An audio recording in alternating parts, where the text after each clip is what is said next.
I think it is believed to be common knowledge that long-distance relationships are hard, and many people told me that it is actually downright impossible to have a lasting long-distance relationship.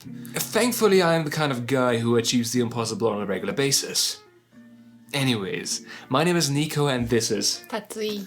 And we have been having a long-term relationship, of course we had a long-term relationship, but a long-distance relationship for nearly 3 years.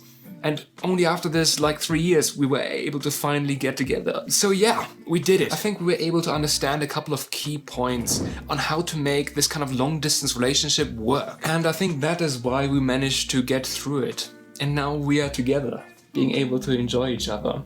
So today in this video we want to tell you our story and how we met, along with basically the key points that made it work. And one of these I would say is probably this letter here. This thing that she gave to me. But I'll tell you more in a bit. Run the intro. Let's time travel back in time 3 years ago, where I was on a student exchange in Japan, which was no doubt the best time of my life. And not just because I met her. Obviously because I was able to eat famichiki every day, but we met at an international party in Japan, in Nagoya. It's just really interesting how you sometimes meet your partner at a really just casual place, nothing special, but that's how it is. The thing is, however, at that time that was already quite late into my exchange in Japan. I only had around 1.5 months after we met that I'd be staying in Japan, so that is of course not a very long time to form a relationship. We dated a couple of times, went on a couple of dates, walked around Nagoya, ate food, yeah, that was great, and then, I don't know, we just formed a relationship. That's how it works. It was quite unfortunate that it was already quite late into my exchange, that I didn't have more time with her at that point, but we made the absolute most of it. So many people oftentimes just date around, but nothing ever happens because a person just leaves. Anyways, we didn't let it get to that point. And here we can already talk about this. This is a letter, it says Nico A, which means to Nico in Japanese. Mm-hmm. You gave it to me on the time of departure. And you asked me not to open it until I'm at home. So I opened it up at home, right here, and this actually upset her. look, this upset her because you killed him. You see, penguin, you see, cute penguin. you see how there is a penguin right up here. It's like a cartoon character in Japan, and it's a favorite. And by ripping it open here, I kind of chopped his head off, so to speak. So that kind of annoyed her, but she wanted me to open it here. This couvert contained a really nice letter where you wrote in English and in Japanese, "Dear Nico, I'm very happy that you are in my life. Thank you for giving me the wonderful memories. I wanted to be together with you more. I'm looking forward to seeing you again. I really like you." Yeah. Yeah, but this is a letter, it meant something. This is something that really keeps the spark up. This letter is something where we kind of noticed, where I noticed that there is a spark between us, a spark to keep going. And I think that's one of the first and most important points to consider, is that in a long distance relationship, keeping that spark alive isn't easy. I mean, I kept this letter just to show I'm in pristine condition, even to see how much it meant to me. The thing is, with the moment I left, I wasn't actually sure whether we would ever meet with each other again. And I did cry on the airport when I left Japan. I mean, mostly because of famichiki, I couldn't eat that again now, but also because of you. But also because of you, okay? Yeah. But a little bit because of you. No famichiki. It's so good. I'm gonna drink some tea. Mm-hmm. Don't say I didn't offer. And then comes 6 months where I was finishing up my bachelor thesis in computer science. During that time that I was finishing my bachelor studies, we kept in touch. The time difference, that's either 7 or 8 hours depending on summertime, is actually quite a difficult barrier. So what we did is, on the weekend, we had a slot where I was in the morning, I called her when it was her evening time. Mm-hmm. And the Sunday was basically the only day that we were able to talk to each other. Honestly, that was actually kind of enough. We also wrote some text messages here and there. You are late. You were late. Oh, I always replied Late. late. I always replied late, yeah. That's how it's done. But you were busy. Yeah, always. Yeah. I know. Exactly. But we did make an effort, and it worked. For around 6 months, then something great happened. Actually, a slot opened up for me to return to Japan for a month, just for a month. Not for a long time, just for a month. And that month was awesome. We traveled around Japan so much. We went everywhere. We went to Hiroshima, we went to Osaka, we went to Mount Fuji. We climbed that damn mountain. Okay, we didn't fully climb it. The weather was too bad. But it was still fun. It was an awesome adventure. I was able to see so much of Japan, more than I was during my exchange, and we did it together. And I think that's the start where we were really able to focus and deepen our relationship, because during that time we're actually living together for 1 month. You had to endure me. You had to endure me and my farts. And she did. Splendidly. And yeah, how did you feel during that time? Absolutely different, I felt. Uh-huh. More bond, stronger. Huh? Our bond, Ah. heart bond, okay? Our heart bond. Heart bond. I thought you meant said heart burn, but no, heart bond. Our heart bond gets stronger. So yeah, I felt the same. I think each time we met, our bond got stronger. And that's, I think, also something that is just cool. Yeah. I like tea. But after I returned from Japan, I had lots of footage filmed. Like, of every single one of our journeys, I had lots of footage filmed. Particularly of a cruise around Japan. I was able to relive all of our memories that we had on the trip while I was editing the video. So while I was editing the video, I was still able to experience her again and over and over and over again. Right? You enjoyed the videos, didn't you? Yeah.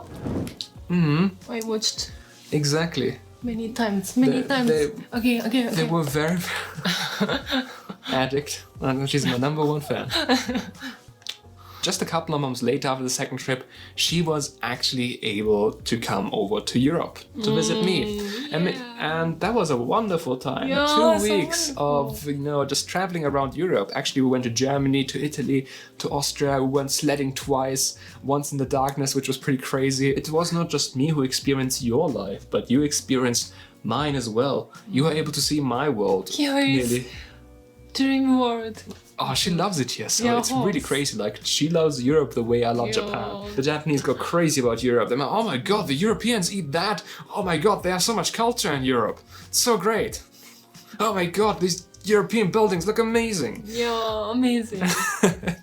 Fantastic. That, I think, was quite important, that we were able to experience each other's lives. After she came here, I went again to Japan for the cherry blossom seasons in the beginning of 2020. Ooh, at the beginning of 2020. I wonder what then happened that made travel impossible. What was it again? Some sort of virus or something. It was like some beer virus that comes from beer. Mexican beer virus. Yeah. I think that's what it was. Yeah, no. So I had planned a trip to go see her during the cherry blossom season. I barely escaped to Japan to be able to spend one last month with her. One last month before the coronavirus restricted all travel for 1.5 years. And during that 1 month, I think that's when I really that's when my bond super deep, and that's where I said, you know what? Now I'm sure I want to stay with you forever. And I still sometimes wonder what would have happened if I couldn't have made it to Japan because of the coronavirus crisis. Because exactly that month was just so important. Really difficult saying goodbye at that point, because we weren't sure how and when we'll be able to see each other again. And I remember the face. I remember your face when I left that time, and that was such a sad face of yours. Yeah. That was it. I wouldn't say it haunts me, but whenever I think about it, it really deeply saddens me. I tried to be smile, but I couldn't. Yeah. Wow. I was so sad. Yeah, I know. Oh, I know. tough. But we do know that we did have a kind of rough plan. We knew that it might take like a year to get the vaccine, so maybe 1.5 years for us to be able to kind of reunite to some sort of capacity. So we kind of knew that we'd have to wait around 1.5 years, maybe a bit less if we were lucky, until we were able to see each other again. We were clear about our future. We planned our future. We weren't just, yeah, maybe we get together, maybe. No, we had a clear plan. One of us is going to go to the other person and live with them. Take a really long time to get the goal, but we had one.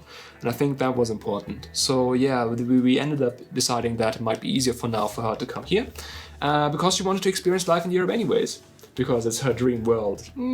I think she's completely out of her mind, but Japan, that's a dream world, guys. Yeah, it's dream. Japan is a dream world. Japan is basically Disneyland, but for free. Well, not for free. Traveling is hella expensive, but it's a great it's a great place. We interacted with each other nearly daily at that point. We didn't just talk. We also wrote each other memes and messages. I sent her lots of memes, funny pictures. I sent her lots of funny pictures, and we took an interest in each other's days and each other's lives, and that even though it's not much, it's actually quite a lot in the grand scheme, because every time you write a message, hey, how's it going? How's the weather like? Yeah. You're still taking interest in the other person's lives. You're still taking part of their lives. But that's how our story now, well, begins. After 3 years of long distance relationship, we were finally together, reunited at Munich airports. I literally cried when I saw her for 2.5. I was about to say hours, but it wasn't hours, it was minutes. I cried for 2.5 minutes, not being able to say a word when I saw her. And how to say, it was worth it. The key important points on how we managed to stay together is through frequent conversation. Take part in each other's lives. Make sure to keep that spark up. Relive your memories. Like for me, the videos were awesome, and for her as well. Make sure that there is a clear future for the both of us. And that's important.